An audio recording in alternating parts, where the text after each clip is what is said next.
Donc Emmanuel Marchand, vous êtes en exploitation à Le Tout. Le Tout, effectivement, en Charente-Maritime. En Charente-Maritime, donc situé à 20 minutes dans l'arrière-pays de La Rochelle, donc le nord de la Charente-Maritime. Et vous parlez d'exploitation. Alors j'aime souvent à souligner l'idée que j'aime parler de ferme paysanne et qui s'inscrit dans son paysage. Vous avez eu quelques mots sur le territoire, sur le lien à son environnement, etc. Et c'est vrai que depuis 2010, date à laquelle j'ai repris la ferme, donc à peu près à l'âge de la fondation également, je m'applique en tout cas à intégrer cette ferme dans son paysage social, dans le territoire et dans la nature, la biodiversité qui l'entoure, et d'essayer donc de tendre vers une production agricole qui tienne compte de ces facteurs-là, avec toute une constellation finalement d'acteurs, d'actrices qui composent et qui accompagnent la ferme dans sa grande complexité. Donc justement, présentez-nous un peu cette exploitation, cette ferme. Merci. donc la ferme du Mont d'Or, c'est une ferme familiale au départ, reprise en 2010. C'était mon père qui était donc l'exploitant pour le coup à l'époque. Et donc en 2010, moi j'ai choisi de convertir la ferme en agriculture biologique et d'y effectuer effectivement une transformation à la ferme et de la vente directe. Donc il y a eu une transformation en farine d'une partie des céréales, oui. Une transformation également en bière avec des brasseurs voisins sur la commune voisine. On a travaillé également la transformation en légumes secs, donc là via la coopérative Corab, qui est une coopérative 100% bio située à Saint-Jean-d'Angély, là en Charente-Maritime. Charente-Maritime aussi. On trie l'ensemble des légumes secs et une partie est revendue sur la ferme ou dans les réseaux restauration collective et les magasins classiques de production de producteurs bio comme Biocop par exemple. Justement, j'allais vous dire quelles réalisations s'inscrivent un peu dans cette agriculture durable.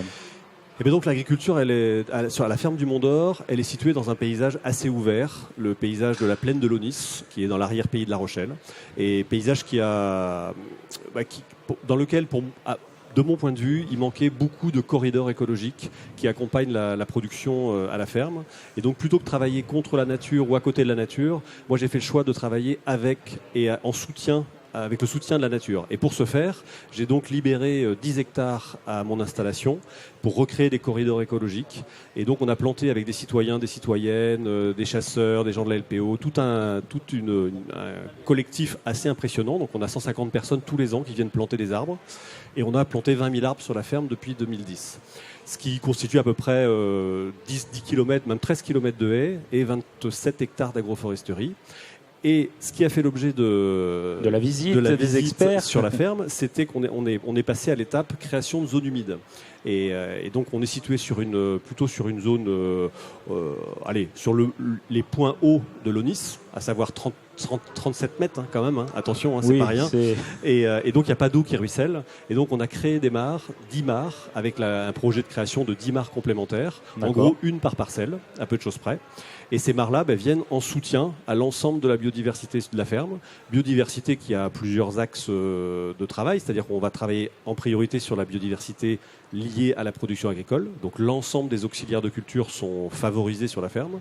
Et évidemment, de ce fait-là, on va aussi favoriser l'ensemble de la biodiversité patrimoniale et ordinaire, entre guillemets, telle qu'on peut la croiser dans nos campagnes. Et donc progressivement, depuis 15 ans, on voit arriver progressivement un équilibre bien plus intéressant sur l'ensemble des cortèges d'insectes, d'oiseaux, etc.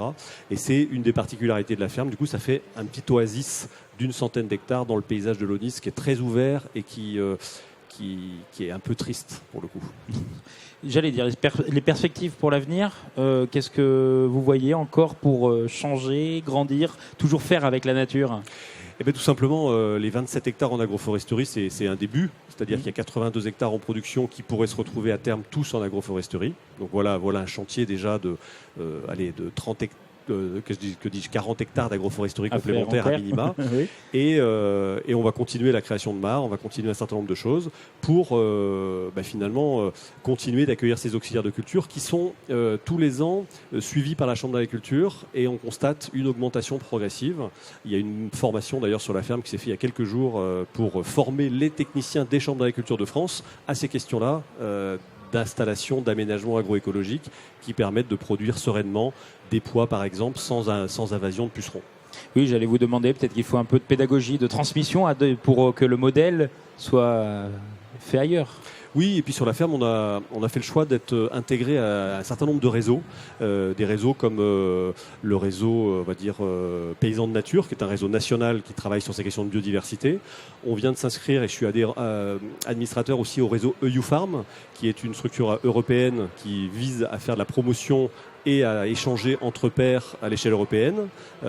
Et puis après, il y a tout un tas de groupes locaux. On vient de créer une association culture de biodiversité également sur le territoire, plus locale, pour partager et témoigner qu'on peut effectivement imaginer une agriculture de la sorte. Mais merci beaucoup Emmanuel, vous avez été très clair, on comprend un peu mieux. Et encore bravo aussi pour ce titre.